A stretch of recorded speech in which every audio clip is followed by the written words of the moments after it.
If you're with us, you have joined our art viewing adventure for August 22nd. This is a very special one.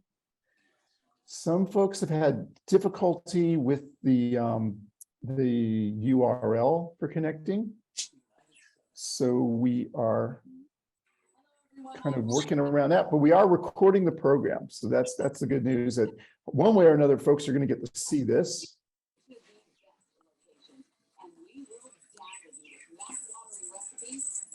And we'll go ahead and get started. So this is Art Viewing Adventures. It's 1 o'clock, and we're going to be talking about the amazing Diego Rivera's America exhibition that's at SFMOMA. But before we jump into that, I just want to tell everyone this is a community living campaign program, and Community Living Campaign is a nonprofit in San Francisco that targets content toward seniors, people with disabilities, but even like pretty much everybody these days, because we started doing these programs during the pandemic to reach a broader audience. And we do this program every second and fourth Monday of the month. And today's program is particularly special because it's about a great exhibition, and I have excellent guests with me today. So I'm joined by William Maynez. I always get that wrong, Will. I'm sorry about that. Will Maynez. And Will is with City College, San Francisco City College, and is like a great champion of the Diego Rivera Pan American Unity mural. And also Avril Angevine, who is a fellow museum guide as well as an art educator. And I'm really thrilled to have both of you today. Before we jump into your slides, Will, just quickly, let's talk a little bit about the Diego Rivera's America exhibition. And what tips do both of you, Will and Avril, have for folks who are going to go to that exhibition? Yeah. Go ahead, Avril. We'll start with you. Get there early. I've been there a couple of times, and it's quite crowded, so that's get there early. But it's very rich, has a ton of stuff in it. The video presentations are excellent. They're not like dark room things you go in where you can't see anything. The exhibit is not organized chronologically necessarily. The rooms are by sort of subject. So, but I think all the works are from like the main years of his career, the 30s and 40s, 20s, 30s and 40s. So they're more or less contemporary, but it's very, very interesting. I had myself not seen the real communistic art that he did in one of the rooms. It's really cool. So it's great. Yep, and we're going to dive into that. How about you, Will? What do you have suggestions for folks who are planning to go to that exhibition? Just go in, maybe not think about it. It's kind of hard for me. I have so much background about all this stuff. What was very exciting for me is Jay Olds, the curator, was able to acquire pieces I'd never seen before, or I'd only seen images of them. So, and I was blessed. My first viewing of it was with Jay and Maria Castro and the head of Latin American art at New York's MoMA. And the four of us did a tour, and I kept my mouth shut and listened, and I learned a lot. Yeah, so we'll be talking more about that, but I know you wanted to start off by telling us, since you are like the great historian of the Pan American Unity mural, which is also at SFMOMA, you were going to talk about some connections between the exhibition in that mural, and you've got some slides to show us. Yes. It's a hint I've been giving to people who have come to see the mural, is look for images from the mural that have precedence or antecedents in the Diego Rivera's America show. So I'm starting out here with a slide. This is Diego just arriving in San Francisco in 1940. And Ansel Adams took this picture of him in front of the blank mural panels. However, at this time, the mural was only 3 panels wide. And very soon, Diego would convince Tim Pfluger to order some more panels, so it became 5 panels wide. The problem at the time was that, 40. yeah, the problem at the time There was was that 39. We the- got the someone view- who needs to mute. I'll take care of them. Go ahead, Will. what Rivera didn't realize, by making the mural larger, he wouldn't be able to finish it during the regular run of the fair. So what happened is he's got a lot of acreage to fill, and he only finished half of it while the fair was going on. Yeah, the fair ended September 29th, 1940, and the finished mural wasn't unveiled until 2 months later on November 29th. So as you can see, this is 22 feet high by 74 feet long. So Rivera's going to have to dig into his bag of tricks. I know for a fact Diego had no time to prepare in Mexico prior to coming to San Francisco, because there was an assassination attempt on Leon Trotsky. And because the times were so tumultuous, Diego was both a suspect and a likely next target. So he's hiding out, but he's hiding out with Charlie Chaplin's wife, Paulette Goddard, and probably not in a big hurry to come out. So here's an image from the show. It's a woman with a backstrap loom. And here in the mural, you can see that he's used the woman with the backstrap loom. And up to the left and above this is another woman with a backstrap loom in antiquity. So it was a way of demonstrating the continuity of culture. They were still doing similar techniques in weaving from antiquity to the present. Here's an image I think, Rodney, you had too. And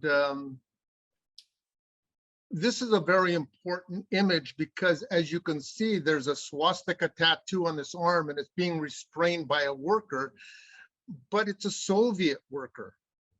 And here's the original image at the New Workers School in New York, where Rivera used the blood money he got from the Rockefellers to do some more murals. And of course, these were all portable because it was a temporary building for the New Workers School. And so he made them so that they could later be transported to other places, where a lot of them ended up being burnt.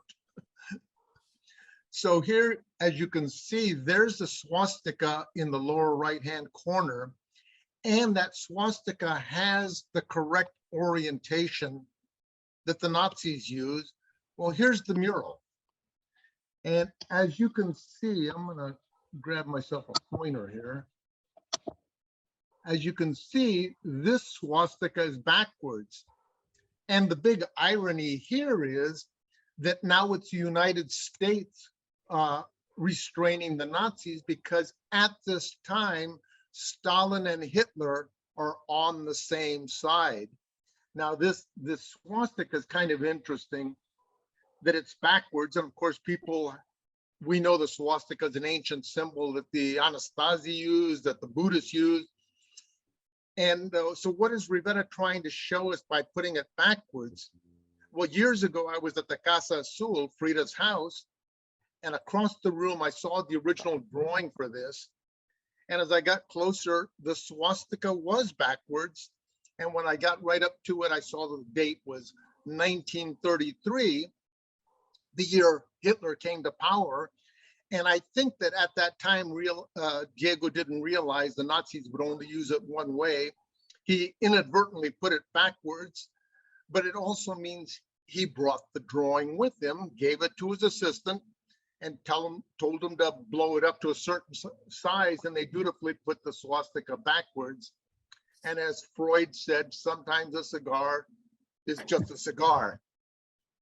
Well, here's Hitler again up here, and you can see this motif of the machine, which is going to be repeated in Pan American Unity.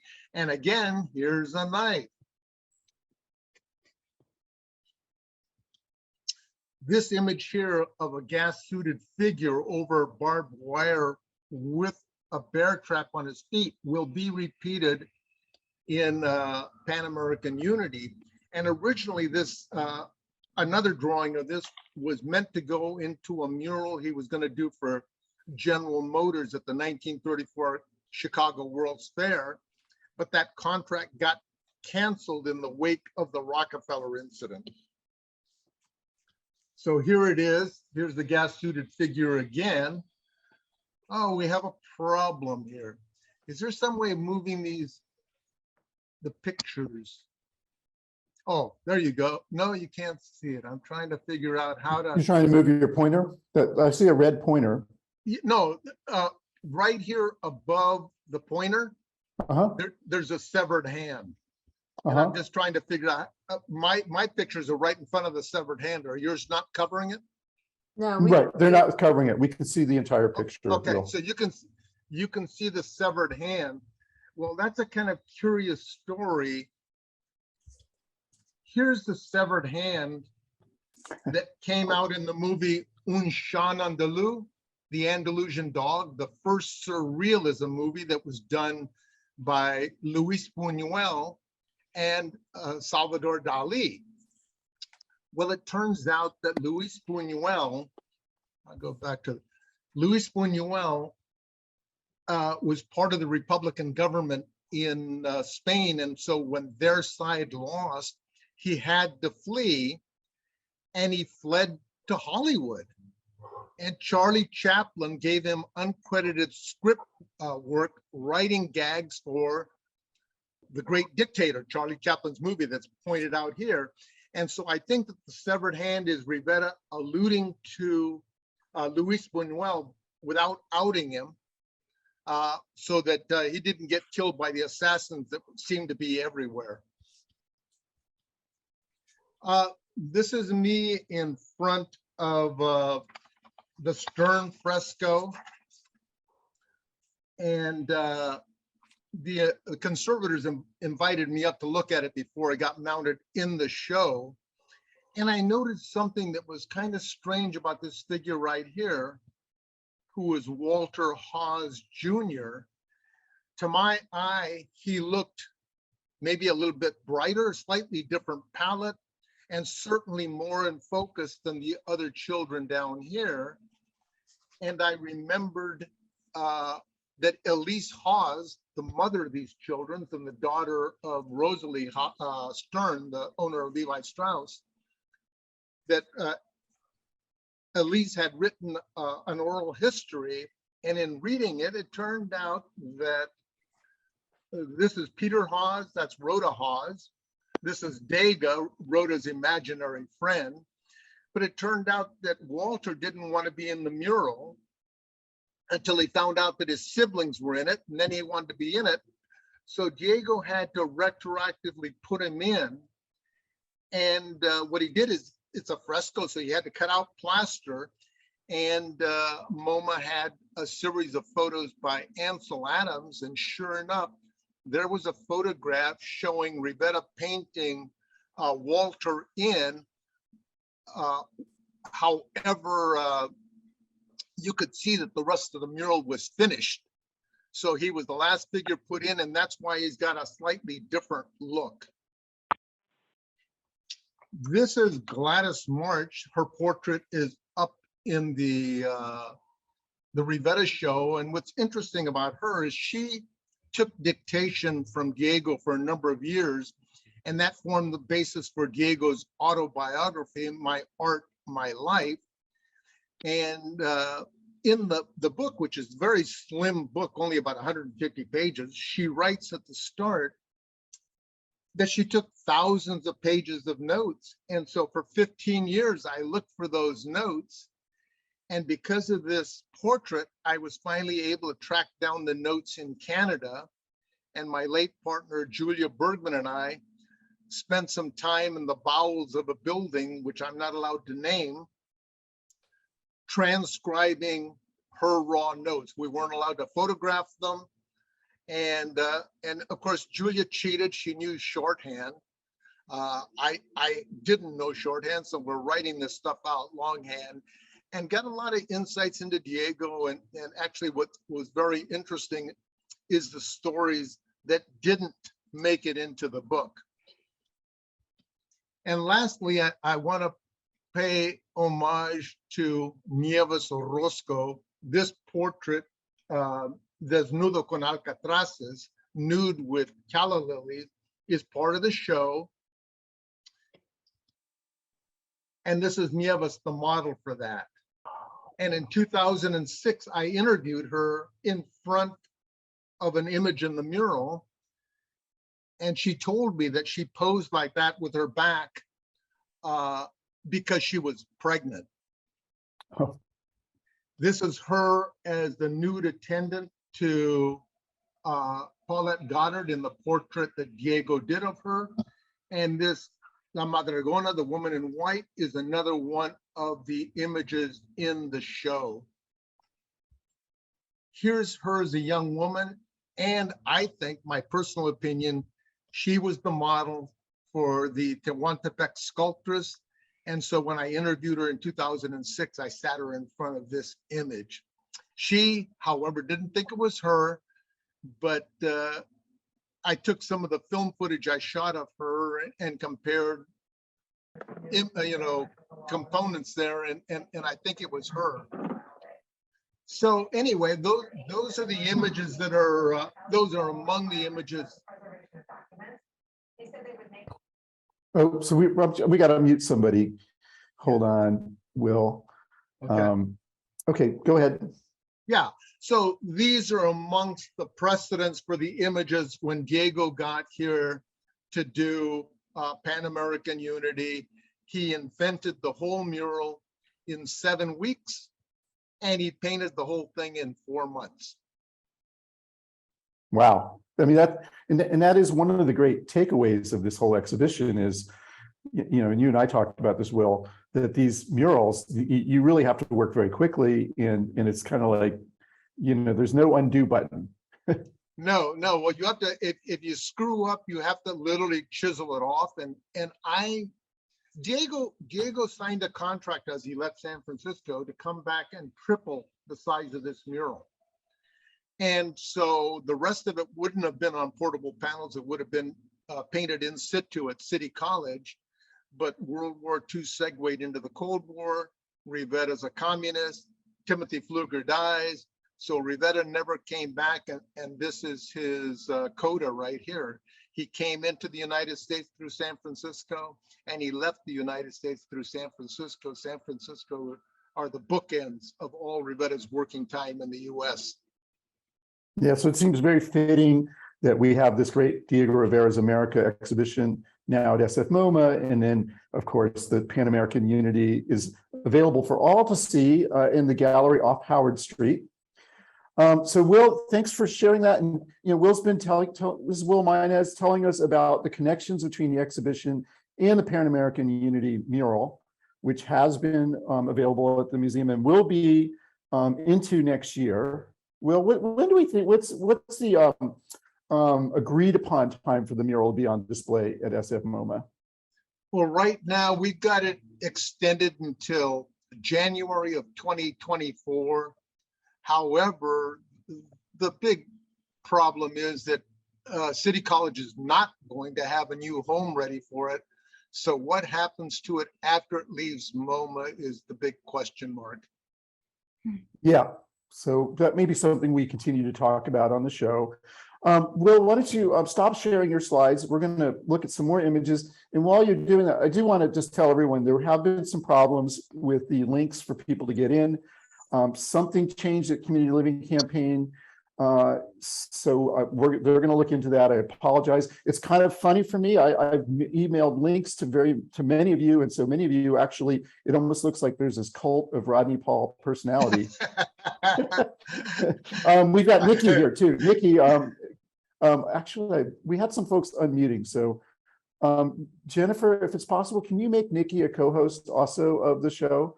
And then Nikki can unmute. But again, I'm joined by Will Maynez and Avril Angevine, and we're talking about the Pan American Unity exhibition currently on display. And I'll just start sharing some of the slides I have. One of the things that I think they've done a really great job of in this exhibition is, of course, you can't talk about Diego Rivera without talking about his murals. But the murals, you know, only one of the murals is available for display in the exhibition because they're kind of fixed in place. And so when you come into the exhibition, one of the first ones you'll see is the creation mural, which is in Mexico City. And Avril, what were your thoughts about the way these murals are depicted or shown to us, the images of the murals in the exhibition? Yeah, I guess I mentioned that when you asked me before. I think it's really nice what they've done because, as you say, really Diego Rivera, his murals are so important, and this is pretty much the first one he did. So they've got them in rooms kind of by themselves, but connected to the other rooms. And it's like a video presentation. What I think is wonderful is seeing the human beings at the bottom, which really gives you a sense of how large this mural is. Because I personally have never seen it. I've seen images of it, and I've seen descriptions that the allegorical figures are 12 feet tall, but you don't really put it together when you're just looking at an image. So I think that's really an interesting way they've done this with the other murals they show. They have people, it's video, so people walk through and you get a sense of the scale on this really interesting mural, one of his first, one that is at this point not terribly Mexican looking. He's been influenced by Italian Quattrocento art, and this has a very European kind of look to it at this point. But perhaps Will can enlighten me. Behind the podium there in the central section, it looks like there's a lion to the left.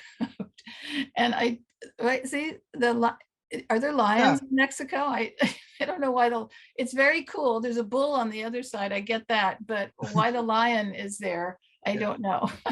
Yeah, there are lions in Mexico, but there are no lions bulls. There are lions in Mexico, but no bulls. Yeah. Okay. Yeah. This mural, what's interesting about this mural as well, I've attended several musical events there, and it's lovely to look at while you're listening to wonderful music, but it's an encaustic. Right. It's not a fresco. So this is him still working on his techniques, and he'll start doing frescoes at the Secretariat of Public Education. Public education, yeah. And when we were getting ready to move the Pan American Unity mural, a big team of us went to Mexico, and a friend of ours, conservator Sandra Cetina, gave us a look at that, and you can see Rivera is kind of doing OJT. He's learning fresco as he does it, and at the Secretariat of Education, he did acres. Yeah. Yeah, and one thing that's really cool in the exhibition is there's all these studies of pieces of the mural, and so when right after you see the creation mural in that video, which by the way includes music, you'll see all these hands. And so Will, you were talking about the connection between Pan American Unity in the exhibition. What was your takeaway from seeing all these studies that were related to the mural? Well, you know, the one theme in Pan American Unity is hands. Hands as the engines of creation. And again, the severed hand is the result of war. You lose all this talent. Just like in World War I, we lost a whole generation of poets, scientists, doctors, whatever. So Rivera, and they're very kind of European, because he's still kind of doing, like Avril said, this kind of European take, because you'll see he was always accused in the other murals of doing fingers that look like sausages. You know, they're not as articulated as much as these things are. And these are all the hands from creation. Yeah, and what about you, Avril? Were you kind of, what was your reaction to seeing all these kind of studies for the mural? Well, number one, when you look at the mural, you go, oh my God, this is a fabulous artist, obviously. But to me, when you see all these sketches of hands, because hands are hard to draw, right? The face and the hand, that's what the master did. And I just think his technique, the coloring and everything is just staggering. He's a really, really powerful artist. And I think, to me, you can see it just in these small sketches. They're not that small, but I think it's wonderful. Yeah, so the first thing you'll see the creation mural, you'll see these hands, and then you go into a room of paintings he did in the 1920s, which is, I guess, a place in the south of Mexico. Am I right, Will? Yeah, well, Tehuantepec? Tehuantepec, there's a Tehuantepec Peninsula on the Pacific. And of course, if you go to Oaxaca is part of Tehuantepec, of the state of Tehuantepec. But Diego idealizes Tehuantepec as kind of the quintessential modern Mexicans. Yeah, and and it's kind of like a place. It's away from Mexico City. It's a very different kind of culture than the one I guess he thinks this is like the authentic Mexico, perhaps. Contemporary Mexico, yes. Mhm. Mhm. And this painting is actually, there's some controversy, or at least the museum calls out some controversy that they kind of feel that he may be exploiting these women, showing this woman bare-chested washing herself. Did either one of you, what did you think of that portrayal of this? Well, do you have the painting as well as the sketch here? No, I just have the sketch, You have the actually. sketch. Okay, so the painting is kind of even more interesting. I mean, to me, it's like the first or one of the first things he did in Mexico, and it's so different from what he was doing in Europe when he was there. He was in France and Spain for 10, 12 years. He was like a total cubist. He went through various kinds of styles that are all really interesting. But when he got back to Mexico, he just really lit up with, especially when he went to the South, what he was seeing there. And to me, it's such a different approach to what he was doing before. And yes, she's bare-chested and she's sort of stylized. I don't know. I mean, I think it's fine. I think it was really, the real statement here is to use a woman like this in such a painting, to use a natural, traditional woman, not at all European looking, doing something she would be doing naturally in her life in Mexico. I think that's the interesting aspect of it. And Yeah, probably, maybe yeah, like these people have darker skin, right? Yeah, That skin may is be darker. significant. Yeah. And then we have, this is a much later one, but so you have a lot of these wonderful paintings with the calla lilies. And it's interesting the different themes that they have in this exhibition, that they've kind of, like you said, Avril, it's not chronologic. Right. It kind of seemed to me like there's a set of paintings, there's like a kind of a middle of the fourth floor in SFMOMA, and then you kind of cross over with there's the door to the outside, and then you're in like many more of the things that he did when he was in San Francisco. And you get there. So, and then we get to the Allegory of California mural, and again, this is shown as the video, and I don't think you even see any people in the video. Probably, like Will, you must be very familiar with this mural. How did you feel about the way it was being shown in the museum? Were you asking me? Yeah. What did you think of, like, in like, this is kind of showing what it would look like. This is more of a kind of a better way of seeing it. Yeah. Well, it's included in the show, and of course, anytime you start showing reproductions as opposed to the real thing, I spent a lot of time with the Allegory of California at the City Club. So, in a way, when you're just showing an image of it, it's diminished in a certain way when you've got like the Pan American Unity. In fact, I just finished putting a reproduction of Pan American Unity at City College to replace the first one I did 25 years ago. Mm-hmm. And the lovely thing is the technology's improved so much. So in lieu of the real thing, it's fine.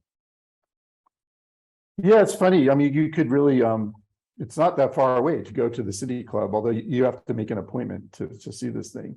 Well, even with an appointment, you can't get it.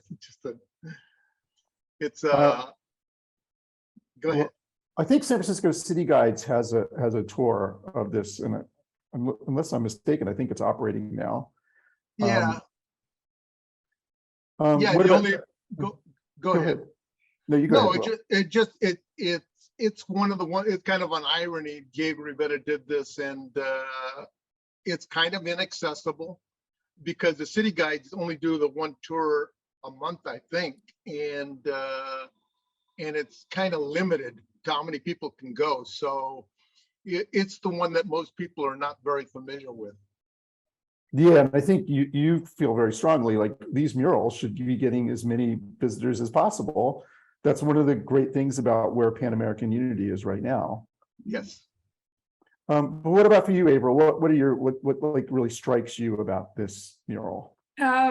Well, everything you're saying, I mean, the inaccessibility of it, which and sort of the irony of who he was and what he wanted to do, and he ends up, I mean, it was the stock exchange where it was, I'm like, he's a communist, right? He's painting in the stock exchange, and it's a place that is very difficult for us to see, and also got to paint in. It's way up high, and it continues on the ceiling. But it's dominated by this incredible figure of Helen Wills Moody, I believe her name. Yeah, there, Yep. you can see how it goes all the way up.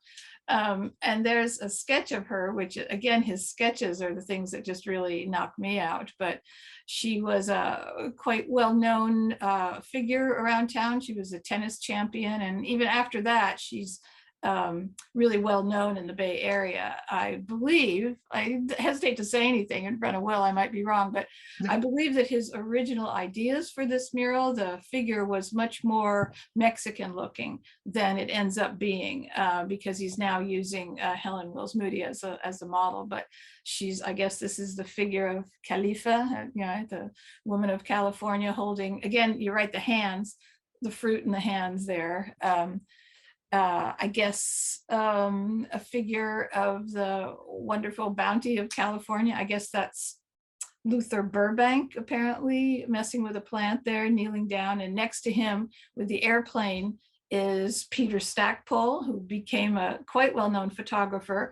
But at the moment he was young, he was the son of Ralph Stackpole, who was creating the big sculptures that are outside this building. So another interesting thing about it's sort of like the Woody Allen movie about the artists in Paris. I mean, all these people knew each other at the time. Ansel Adams has taken pictures of him. So Ralph Stackpole, Peter Stackpole, who the pictures that many people have seen of the construction of the Bay Bridge and the Golden Gate Bridge, many of them were taken by Peter Stackpole, who just climbed up there. He was still like almost a teenager, and that too, there's a sketch of his face that just blows me away. It's just so wonderful. But anyway, interesting. It's a great thing to look at. It's wonderful. Yeah, and so what do you think of that, Will? Like the idea that, well, she doesn't, Helen Wills Moody doesn't really look Mexican, and she doesn't really look, like she's transformed in this mural. Yeah, she's got her eyes. What's going on with that? Well, first of all, Helen Wills Moody is going to be a great connection for Diego Rivera. She's the best tennis player in the world at the time. But some people in San Francisco took exception with Calathea, or the Queen of California, being depicted as a real person. So they wanted him to change her, but he changes her minimally. Mm-hmm. And she, in fact, Ralph Stackpole had set up the paradigm out in front of the stock exchange. There was a tall statue of a woman who represented agriculture, and a tall statue of a man that represented industry. And Rivera would use that protocol. So here in his first mural in San Francisco, he uses the woman with the bounty. Her other hand, her right hand, is peeling back the earth and showing the riches that were found under the soil. And in the San Francisco Art Institute mural, the central figure in the background is going to be a male, so he's going to be industry. So Stackpole and Rivera are very, very much tied. They had met in Paris in 1907. And poor Peter, Peter's collection went up mainly in the Oakland fire. Yeah, that's Oh. right. And the only thing that saved him was he had a show running show there. concurrently at the Oakland Museum, and so Yeah. some of his stuff was saved. Yeah. So that's a sad thing to think about, losing your collection of creations of Diego Rivera, but to be immortalized in one of his murals. Yeah. I can't even imagine, like, these people, how they must feel about that. Now, one person, Nikki, we haven't heard from you yet. And Nikki, you love Diego Rivera. So what are your thoughts on what we've been looking at so far? Oh, this is so interesting, and I had some technical difficulties getting in. I'm so sorry I wasn't We able all did. to be here and introduce and say hello. And I'm so happy April's here and Will, who I've known for many, many years. So thank you all for being here. Yeah, this is very exciting to hear about the mural and the artwork. And I believe my grandfather had connections with Diego Rivera during this time, because he was living in San Francisco with my mom and the family, and he was the general manager of the National Railways of Mexico, and he had a lot of clout in San Francisco. So I'm sure that my grandparents had entertained and met with Rivera and with Frida. But you know, over the weekend, getting ready for this, I went through so many couple of boxes of treasures that my mother had kept, because they were involved with the World's Fair, and that was like the highlight of their youth. But what I came across were some very interesting articles, and I don't know if you've touched on this yet, Will and April, but you know, the real reason why we had the Pan American unity at that time, and starting in the 30s, it was all, you know, because politically, you know, the United States was getting kind of stuck. We weren't able to get the things we were getting from Europe because of all the struggle there. And that's when they started to look at, oh yeah, Latin America, you know, what do they have? And it started this journey of unity, supposedly, with Latin America. And that's why I found all of these really interesting articles about opportunities await us in Latin America and Pan American conferences. And this is actually a picture of my mother at Mills College in a dance performance for a Pan American event. And at her high school, at Balboa High School, she was the vice president of the Pan American Unity Club. So this was, you know, just, it wasn't just about, you know, looking towards Latin America as our friend. It was like looking at Latin America and what do they have that we need? And my grandfather was very involved with that, because he was head of the National Railways in Mexico here. And we have our shipyards that were building those ships and for the war. So I think he was very involved with bringing a lot of raw material that was necessary. But I love, and there was so much travel opportunities now between Latin America and the United States opening up. And this is a travel log I found in our collection of stuff about traveling to Mexico. My grandfather's name is in it as the contact. But look at the image. Look at this beautiful image. It reminds me of Diego, because he loved, you know, the pictures of the children that he just, you know, just drew so many of those. It painted so many of those. And I thought that was really interesting to find that on the cover of this travel log. Yeah. So we could like grab a train and go to Mexico City back in those days. Yeah, I have a lot of them. And if anybody, I don't want to go on and on about this, but if anybody has interest in that Pan American, in that subject, and in the fair, the Treasure Island Fair, I have a lot of material. Well, we may want to do like a program about that. There's some good artifacts in the exhibition about the World's Fair on Treasure Island. Yeah. And there's also video, and Will, you must have loved this, the video of Diego working on Pan American Unity with his workers. Yeah, so those are some of the things I was thinking about. And I wanted to ask Will an additional question about the future of the mural, and that we kind of alluded to that, but Will, you want to just say that again, like what we know about the Pan American Unity mural at SFMOMA? Yeah, well, Nikki, as of right now, the mural will stay at MoMA until January of 2024. Mhm. But as best I can figure, City College is not going to have a new home for it until 2027. Oh, okay. I didn't hear Yep. that part. So there's a big question mark as to what's going to happen to the mural after its stint at MoMA is over. I see. I see. I Hmm. think it's really important for people to remember that the voters of San Francisco voted for the Performing Arts Center at City College, and that was going to be the new location.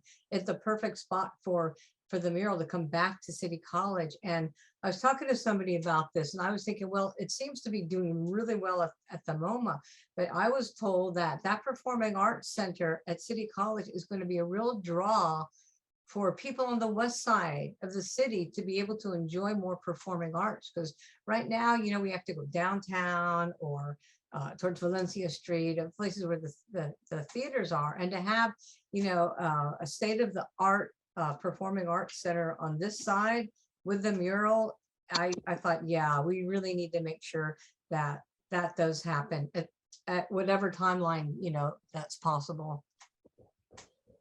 Yeah, well, so we'll get into that a little more. We're also going to talk about another mural that's kind of endangered.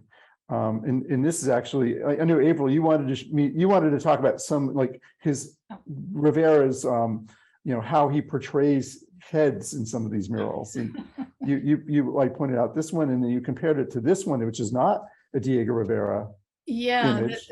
I think the similarity in these two heads is amazing. This is by John Langley Howard. It's in Coit Tower. So Diego, of course, was really influential around here. San Francisco had a big mural tradition. Coit Tower is a great example. There are other ones all over the place. And his way of working was really powerful, really influential. And I think the similarity is it's kind of cool. It's almost like they're like, this is like Diego's trademark almost, right? Like you look at this, you like immediately say that's got to be Diego Rivera, and then other people are kind of like emulating it in as like an homage. Yeah. Although the head there in the mural that you just showed, it is kind of a trademark in a way, but it's very different than the way he paints the children, the Mexican subjects, I think. But yeah, there's something. And we've got some more portraits that we'll look at in a little bit. Also want to point out, I know one of the people watching in the audience had an uncle who was involved in the Coit Tower mural. So I know Karen, your husband Peter's uncle, was one of the artists at Coit Tower. Very cool. So here's another. This is the one mural that you get to actually see in the exhibition. Still life and blossoming almond trees. You were talking about it earlier, Will, and telling us who some of these people are. You said, I think over here, this is Walter Haas. Walter Haas Jr. And he was later on the president of the Oakland A's, I think, right? Yep. Well, all the Haas kids, Peter Haas and Rhoda. Well, Rhoda's like cosmic, great philanthropist, and of course, they didn't fall far from the tree. Their mother, Rosalie Stern, Mrs. Sigmund Stern, was the owner of Levi Strauss, and as playground commissioner, she tied about half the land that City College sits on.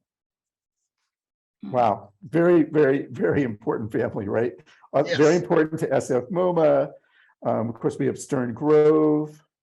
It's kind of they had an extraordinary impact on culture. What about you, Avril? I know you love this. Oh yeah, I really like it. And talk about their influence on culture or their connections to culture. These kids were also photographed by Dorothea Lange when she was a studio photographer before she became the great documentary photographer that she was. She had a studio right on Union Square, and she took pictures of everybody, and including Walter and Peter Haas.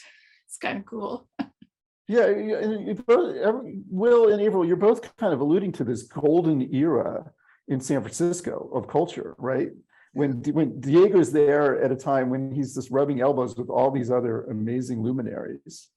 like Dorothea Lange and Yeah, well, I mean, it's really a small town, but yeah, artists knew each other. I mean, Timothy I believe- Pfluger. yeah, right? I believe David Park met Diego Rivera. He was very young, but yeah, they were all around. And then there's the 50s. It's like that again, but certainly at this time. And I think especially in the 50s and maybe even the Coit Tower artists, pretty much, I think most of them were instructors at the Art Institute. So that has provided a link often in San Francisco in these moments of artistic, kind of high points.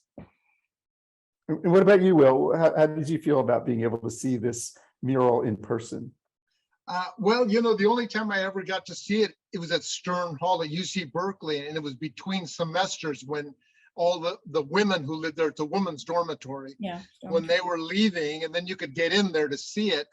But it was nice to see it with my nose up against it when my conservator friends invited me over to take a peek at it. And of course, this is Rivera's homage to Van Gogh, the blossoming almond trees. I didn't know that. Wow. It kind of makes sense, right? Yeah. Well, Diego, and he's got the tractor in the back, which he called the hyphen between agriculture and industry.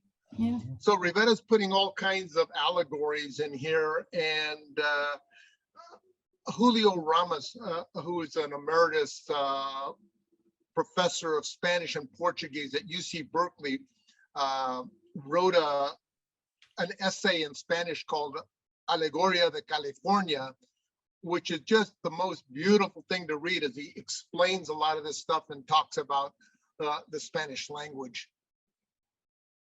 Yeah, so it's great to get all this context. This is why, Will, I always love running into you at the museum, and you can just talk with you for like hours about Pan American unity or any of this stuff. Here's another mural that you will see there, the Market Mural, and this is, again, it's actually a video, and it's so fun when like you see people walk by, and it just makes you realize like this is just a mural in a place at a market, actually. What were your thoughts when you were looking at this, Avril?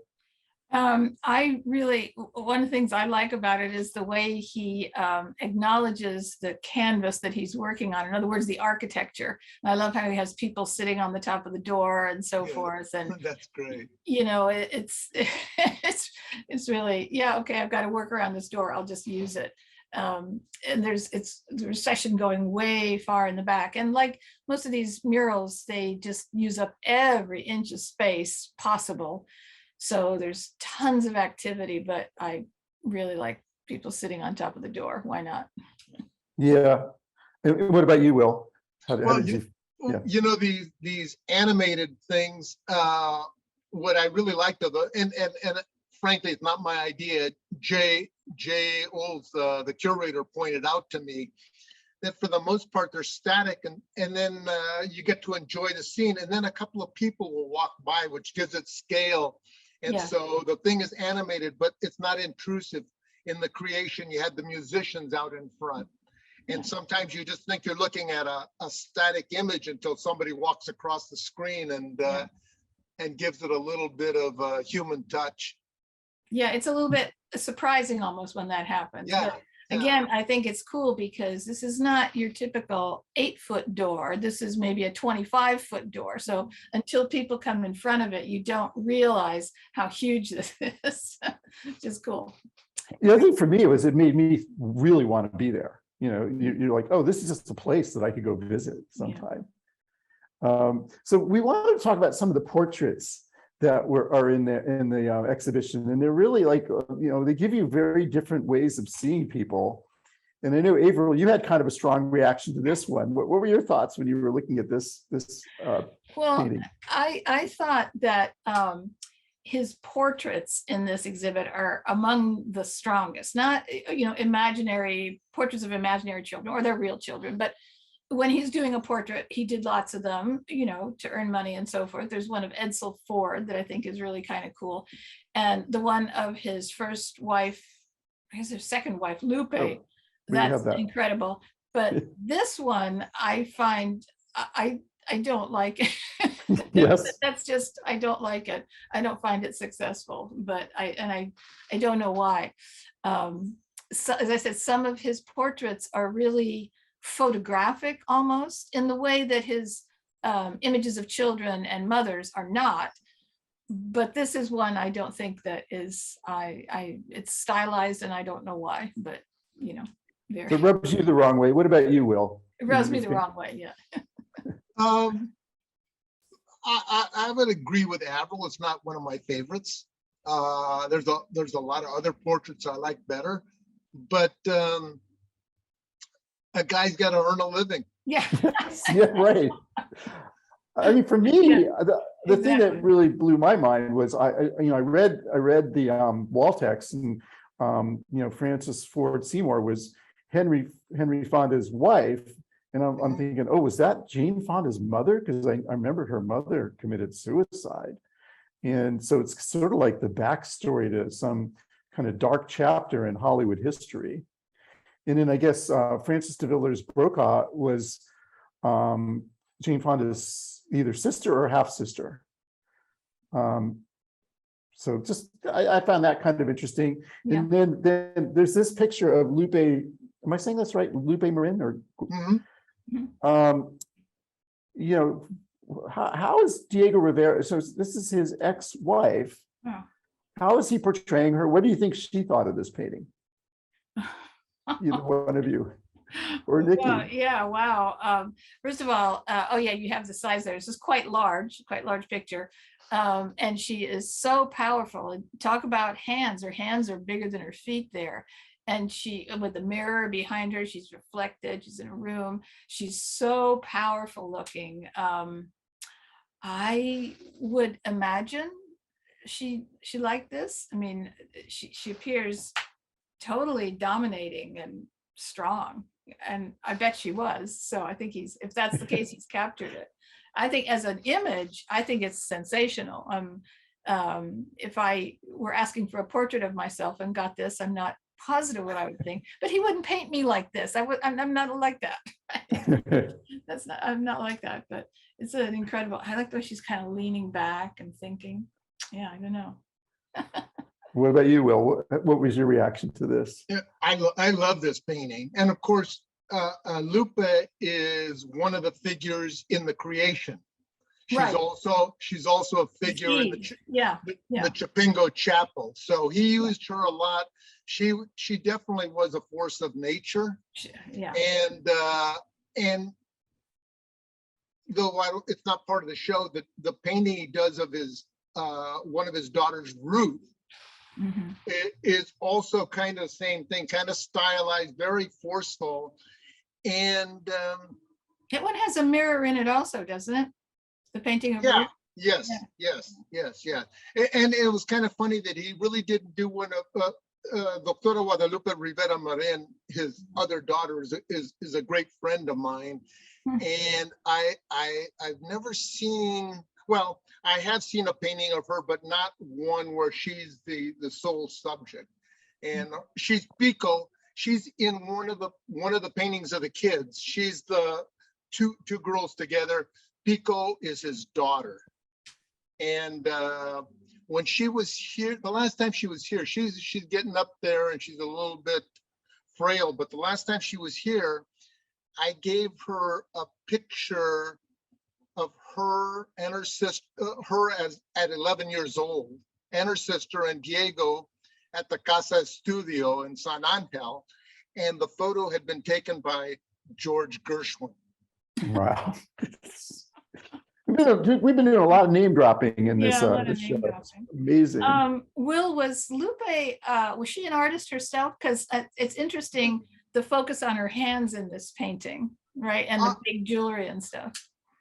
Not that I know of. I don't think she was just, in fact, it's funny you should bring it up. I don't know exactly what she did, but other than she raised two daughters and put up with Diego. Right. Well, yeah, that's, yeah. And almost mentored Frida, taught Frida how to cook Diego's favorite dishes. There was kind of a interesting relationship there. Yeah, and I love the use of the mirror. It's just so interesting. Like, I don't know, is there like many sides to Lupe or something? Like, what are we supposed to make of that?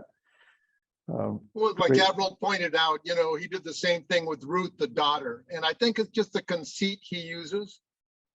It just makes a really interesting image for one thing. Yeah. Exactly. Yeah. Yeah. And then here's his self-portrait, which I just love this. I really love the fact that there's this written note in it, because it makes me think of the Frida and Diego painting that we have at SFMOMA, which also has a written note. He did a lot of self-portraits, but I know this one's really, this one really grabs me. What did you guys think of it? Oh, yeah, it's a powerful image, showing a great deal of confidence. He doesn't romanticize his look.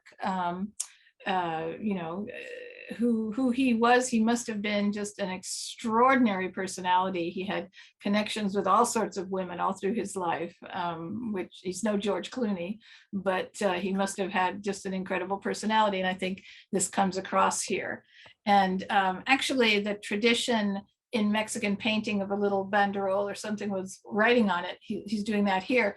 But I noticed that I hadn't noticed before in the Stern mural, there's a little piece of paper on the wall in front. And I don't know if it has any writing on it, but it just struck me this time looking at it, because that is something he does. We can go back and take a quick look if we want. Well, I don't know if you can see anything in there. I don't know how far back you have to go. Yeah. Anyway, yeah, it's a very nice, it's a good painting. It's really I mean, we often see him in his murals, which I always enjoy. yeah. Other thoughts on this one, Will? Well, this is kind of interesting. I come across the owner of the painting, and quite often, you know, when you're doing this historical research, you've got letters from one end, either the person who sent them or, you know, received them, whatever. With these images, they had the letters from both sides of the conversation, which was the only time I've ever come across an example where you didn't have to infer what the other person was saying. You could actually read it. Yeah. This was Firestone, right? He commissioned a portrait of Frida as well, a self-portrait of both of them. And Frida did hers, and Diego ends up doing his later, but it's the same. The only thing he stipulated that they both be the same size paintings. Yeah. Okay. We saw some of the other political art, but I thought I'd throw this in. Kind of interesting portrayal of his political view, and I think it's always important to talk about that. You know, he had this view of communism as something that could be great for the world. But this is his friend Trotsky here. I'm sorry, this is Trotsky here, right? With the hat, and then Lenin to the left of him. But of course, at this point, Stalin is taking over, and that's a whole other matter, right? Yeah. Will, is this another piece that kind of ties to Pan-American unity? Well, we got the stars on the that appear on gloves that the workers wearing in climbing up the who's got the jackhammer. And what was really interesting to me is I was up on the scaffolding when we were moving the Pan American Unity mural, and down below me, I saw one of the workers had the gloves with the stars on it, and it turned out it was actually a brand, and they still make it. Wow. We're hitting the top of the hour, and we won't have a lot more time for this. Just want to, you know, there's a lot of great paintings of children. There's a whole gallery of paintings of children in the exhibition that I found really intriguing. And I know, Will, you like to point out to people that of the children that are depicted in Pan American Unity, there's one that's still alive. And who is that? Who is that person? Emmylou Packard's son, Donald Cairns, is still alive. He's the only person in the mural still alive, and he's down in front. But the little girl, Mexican girl that's with him, I think was made up by Diego, because I worked with Doctora Guadalupe Rivera Marin on a book she was doing on Diego's children, and we went through all the paintings of the children, and the little girl was none of them. So I think he just kind of made her up on the fly. Huh. It's just kind of like a stock image. And Nikki, you were telling everybody on a past program about the great Emmylou Packard exhibition that was in Richmond, and it was great to see that history being called out. Let's see. Oh, we're like I said, we're running low on time, but there are these amazing costumes in the exhibition. I was really taken by these. This was for this ballet that apparently only had one performance, and but the costumes are great. And here's like this cigar dancing. This is a photograph of one of the performers that's in the catalog. I was able to see that. And then they actually have these recreated costumes that you can see. This is what I want to be for Halloween. I want to be the cigar dude. Wouldn't that be great? It's worth remembering that this was in addition to the era of Diego Rivera and American scene type of painting. This was the surrealist era as well. Yeah. And I think you can see it there. Yeah, I think that's a good way of looking at these things. This is really surreal. Very cool images. Yeah. So don't miss that. And then here's some more surrealism. Avril, I think you and I were talking about your reaction to this. Yeah, I don't like them, but and the other one that's at SFMOMA all the time, I think is, it has a hand and a bloody hand. But you know what? I thought of this way back at the beginning of the presentation, Will, when you were showing Pan American Unity and the woman with the what do you call it? The weaving harness that's attached to a tree. Yeah. It was attached to a tree that looked just like this, with no branches or anything cut off like that. So from the beginning to the end, but Mexico, of course, was a hotbed of surrealism, and it would be hard for him not to be aware of it. So he did do a couple of these really eerie and odd images. Rodney likes it. Personal taste is. I kind of do like it, but what about you, Will? Why don't you break the tie? I like them. You like them? Okay. I like them. It's a very striking image. Yeah. And then I'll end with this. This is just something we should all bear in mind, that we have another great Diego Rivera mural in San Francisco that unfortunately is threatened with the problems that they're having at the San Francisco Art Institute. I guess they're in bankruptcy, and they're trying to find a way to save this mural. And one of the great takeaways, I think, from this whole thing is, these murals should be seen. They're, a treasure. They're public. He wanted the public to experience his art. He didn't want his art to be in museums. He wanted it to be out there with the people. Yeah. And of course, I know Will, Avril, you both agree. Like, we're so lucky to have Pan American Unity on view in a very convenient location for now. And then we hope that, that's not the sort of thing, in my opinion, that should ever go into storage. It should always be available, be seen somewhere. And Nikki, I really like your point about, it could be a great draw for the Performing Arts Center at City College. Yeah. So we got 2 minutes. What are your last thoughts? We'll start with you, Avril. Last thoughts on the Diego Rivera's America exhibition. Oh, it's really, really wonderful. And I think that most of us are not as well aware of his easel paintings. We know him as a mural painter. And of course, in San Francisco, we have examples we can see. But the consistency of his output and the staggering technical brilliance of a Diego Rivera painting, with the exception of the portrait of Jane Fonda's mother, which I don't think is quite successful. But his work is just incredible. And I think everybody will enjoy this exhibit, and everybody should see it. Great. And Will, what are your last thoughts? Well, I'll put in one of my last thoughts about this image here. I was with my friends, the art conservators, at the San Francisco Art Institute a few days before it closed, and this mural, which now has a historical designation, so it can't leave San Francisco, was conserved in the last week before they closed it down. So even though it's currently inaccessible, it's in really good shape. It's clean. It looks wonderful. Yeah, and Sarah points out that this is Diego Rivera here in the middle. Some people think this is not him. Why is he showing us this side of him? But I know, Will, you think it's a loving way he wants to depict his relationship to the people of San Francisco, right? Sure. And Lucien Bloch did a image of him like that.